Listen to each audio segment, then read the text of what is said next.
কনচেটা। আমি ইতালি থেকে এসেছি এবং আমি এখানে ইন্দোনেশিয়ায় ছোট বাচ্চাদের ইংরেজি শেখাতে এসেছি।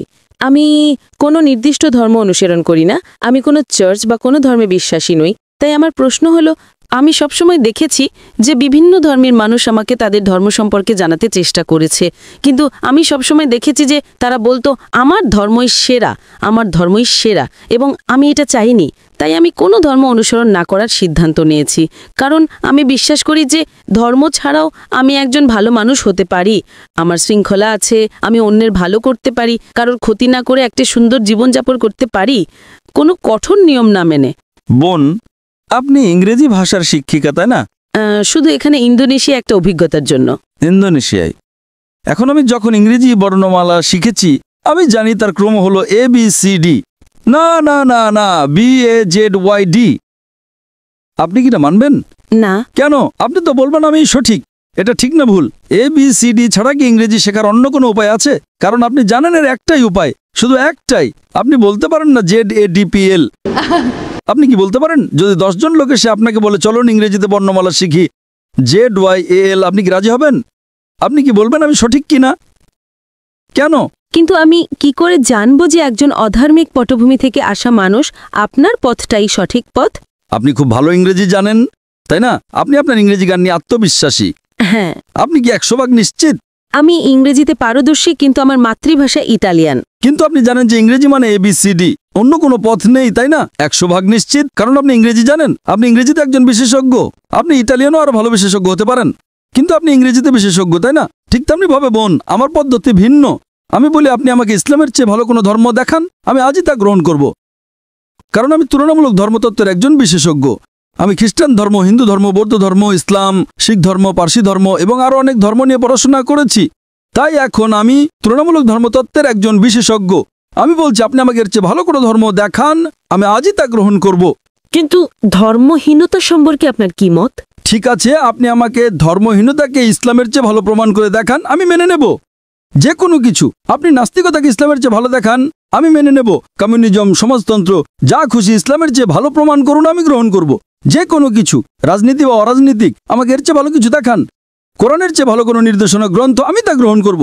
না, পলিটিক্স নয়, যে কোনো কিছু, রাজনীতি হোক বা না হোক, আমাকে এর চেয়ে ভালো কিছু দেখান। কোরআনের চেয়ে ভালো কোনো পথ প্রদর্শক গ্রন্থ দেখান, আমি তা গ্রহণ করব। আমি অন্যদের মতো নই, আমি ভিন্ন, কারণ আমি তুলনামূলক ধর্মতত্ত্বের একজন বিশেষজ্ঞ। আপনি কি আমার কথা বুঝতে পারছেন বোন? আপনি শুধু ইংরেজি এবং ইটালিয়ান ভাষায় বিশেষজ্ঞ, আর আমি তুলনামূলক ধর্মতত্ত্বে বিশেষজ্ঞ। এটা আমার বিশেষজ্ঞত্ব। তাহলে আমার কি এটা বলার অধিকার আছে কি না? কিন্তু ধর্ম ছাড়া একটা জীবন সম্পর্কে আপনার কি মত?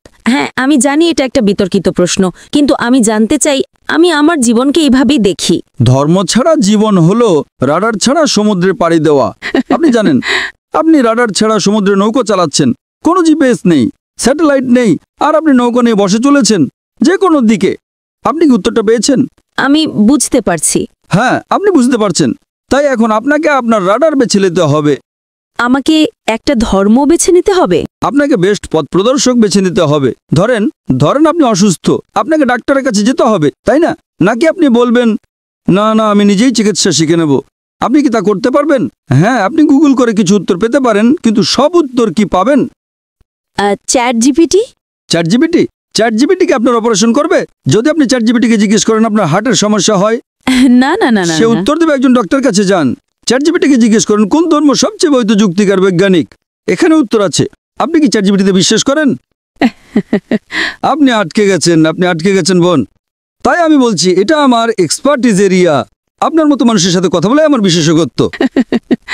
এটা আমার বিশেষজ্ঞত্ব। আপনি অসুস্থ হলে ডক্টরের কাছে যান, তাই তো? আমি তো নিজেকে অসুস্থ মনে করি না। আমি বলছি না যে আপনি অসুস্থ।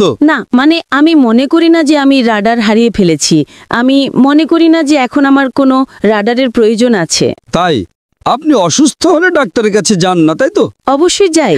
ও, তার মানে অসুস্থ হলে আপনার রাডার দরকার না, কিন্তু ধর্মীয়ভাবে বলতে গেলে আমি নিজেকে পথভ্রষ্ট মনে করি না। কারণ আপনি জানেনই না যে আপনি কি হারাচ্ছেন। আপনি তখনই বুঝবেন যে কিছু হারিয়েছেন যখন জানবেন যে আপনার কি হারানোর ছিল। যদি আপনি না জানেন যে কি হারাচ্ছেন, তাহলে কিভাবে বুঝবেন, তাই না? দেখেন যে ব্যক্তি অজ্ঞ, সে খুব সুখী কিনা।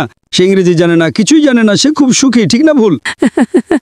আপনি জানেন না যে আপনি কি হারাচ্ছেন। আমি যে আনন্দ পেয়েছি, আমি নিশ্চিত যে আপনি তা পাননি। হ্যাঁ, আমাকে শিখতে হবে। কারণ আপনি জানেন না, যে ইংরেজি জানে না সে বোঝে না ইংরেজি কি। আপনি ফলের স্বাদ চাখাননি, তাই না? এজন্যই আপনার জন্য আমার দুঃখ হচ্ছে বোন, আপনার জন্য আমার দুঃখ হচ্ছে বোন। না, তবে আমি বৌদ্ধ ধর্মের চিন্তাভাবনার প্রতি বেশি বিশ্বাসী।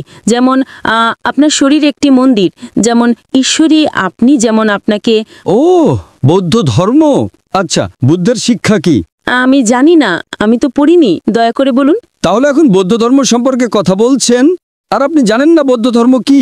আমি বিশেষজ্ঞ নই, কিন্তু আমি কিছু বই পড়েছি এবং সেখানে বলা হয়েছে যে বুদ্ধই আসলে আপনার মধ্যে আছেন।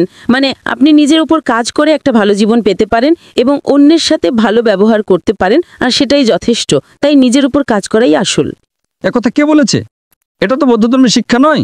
হয়তো এটা তার একটা অংশ, কিন্তু মূল শিক্ষা নয়। বুদ্ধ 4টা মহান সত্যে বিশ্বাস করতেন। 1 নাম্বার, এই পৃথিবীতে দুঃখ এবং কষ্ট আছে। বুদ্ধের প্রথম মহান সত্য ছিল যে এই পৃথিবীতে দুঃখ এবং কষ্ট আছে। 2 নাম্বার, এই দুঃখের কারণ হলো আসক্তি বা আকাঙ্ক্ষা। 3 নাম্বার, দুঃখ দূর করতে হলে আকাঙ্ক্ষা দূর করতে হবে। এবং 4 নাম্বার, আকাঙ্ক্ষা দূর করার জন্য অষ্টাঙ্গিক মার্গ অনুসরণ করতে হবে। এটাই গৌতম বুদ্ধের শিক্ষা। আপনি কি ইসলামের কোনো বই পড়েছেন? না, আপনি কি কোরআন পড়েছেন? আমি পড়ব। আচ্ছা, আপনি কি আমার জন্য একটা কাজ করতে পারেন? আপনি কি কোরআনের ইংরেজি অনুবাদটা পড়ছেন না কেন? দয়া করে একটা খোলা মন নিয়ে কোরআনের ইংরেজি অনুবাদটা পড়ুন। হ্যাঁ, খোলা মন নিয়েই পড়ব। কোনো রাডার ছাড়াই পড়েন, সমস্যা নেই। একটা খোলা মন নিয়ে পড়েন। পারলে ভুল খোঁজার চেষ্টা করেন, কোনো সমস্যা নেই। আপনি যত বেশি ভুল বের করার চেষ্টা করবেন আমি তত খুশি হব। যখন আপনি কোরআন পড়বেন তখন একটা বিশ্লেষণী মন নিয়ে পড়বেন। কোরআনে ভুল খুঁজে বের করার চেষ্টা করেন, কোনো সমস্যা নেই। কোরআন নিজেই চ্যালেঞ্জ করে যে এর মধ্যে কোনো ভুল বের করা সম্ভব নয়। তাই আপনি ভুল খোঁজার চেষ্টা করেন। হয়তো আপনার কিছু ভুল মনে হতে পারে, তখন আপনি আমাকে জিজ্ঞেস করতে পারেন আর আমি আপনাকে বলবো সেটা ভুল কিনা। কারণ এটাই আমার এক্সপার্টিজের জায়গা। তাই আপনি যে ভাষায় বোঝেন সেই ভাষায় কোরআন পড়ুন, ইটালীয় বা ইংরেজি। ইংরেজি ভালো হবে। আমি আপনাকে আব্দুল্লাহ ইউসুফ আলীর অনুবাদটা পড়তে অনুরোধ করছি। আমি আয়োজকদের অনুরোধ করব যদি তারা বোনকে একটা কপি ঘম্পি দিতে পারেন। আপনি কি এতে সই করে দেবেন? ইনশাআল্লাহ আমি সাইন করে দেব। ধন্যবাদ। অনুষ্ঠানের শেষে আমি আয়োজকদের অনুরোধ করব যদি আব্দুল্লাহ ইউসুফ আলীর ইংরেজি অনুবাদটা পাওয়া যায়। ইনশাআল্লাহ যদি না পাওয়া যায় আপনি আপনার ঠিকানা ভলেন্টিয়ারদের কাছে দিয়ে যেতে পারেন, আমরা পাঠিয়ে দেব। যদি এখন পাওয়া যায় আমরা এখনই আপনাকে দেবো ইনশাআল্লাহ। ঠিক আছে বোন, আপনি এটা পড়ুন এবং আমি আল্লাহর কাছে প্রার্থনা করি যেন তিনি আপনাকে সঠিক পথ দেখান। আপনাকে অনেক ধন্যবাদ। আপনাকেও স্বাগতম বোন।